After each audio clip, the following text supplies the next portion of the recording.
Filipino people.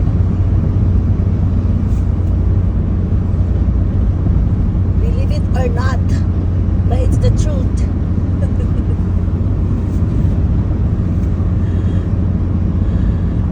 So proud to be Pinoy because of him.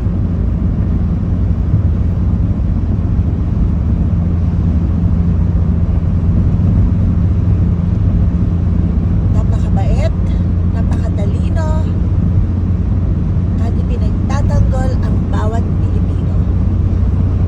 At gustong paunlarin ang ating bansang Pilipinas. Siraan man siya o kahit ano bang ibato sa kanya, nananatiling maganda ang kanyang puso. Yun ang may pagmamalaki natin sa ating Pangulo ngayon. Kaya todo support for the President of the Philippines, His Excellency Ferdinand Bongbong Romualdez Marcos. Good morning, everyone. This is a vlog para po ma-enlighten tayo mga Pilipino na ang ginagawa po ng ating Pangulo ay para sa kabutihan po natin. At masaya po ako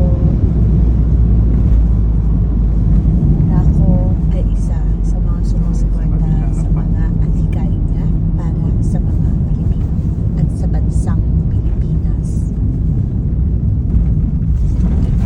Kaya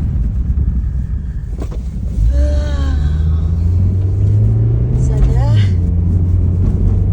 gabayan siya ni Lord, protektahan siya araw-araw para makapag-desisyon siya ng tama para sa ating bansa, at hayaan ang mga mapanirang mga tao na gustong sumira dahil hindi lang matanggap ang kanyang mga ginagawang maganda para sa ating bayan.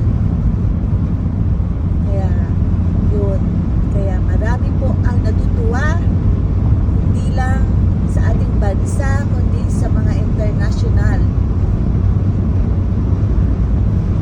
kasi nakikita nila at nababasa kung ano ang nangyayari sa ating bansa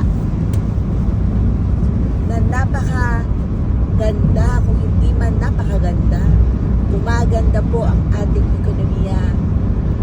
Aminin man natin, tanggapin man natin o hindi, yun ang totoo po. Kaya yun, go, go, go, our President, BBM lang, sapat na, wala nang iba.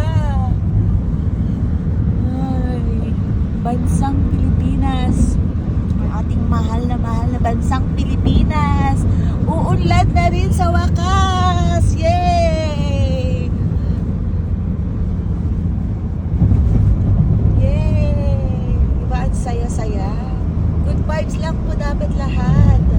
At suportahan kung ano yung mga ginagawang maganda ng ating administrasyon. Huwag na po tayong batikos ng batikos dahil hindi ho nakakaganda. Nag-uudyok lamang ito ng pagkawatak-watak ng mga Pilipino. Gusto nyo bang pabalik-balik na lang ang ating bansa sa ganung sitwasyon? Gising mga Pinoy, gising katulad kong mga Pilipino. Imulat ang ating mga mata. Bulag ka nga eh. Mahal natin si BBM at ipaglalaban kahit saan.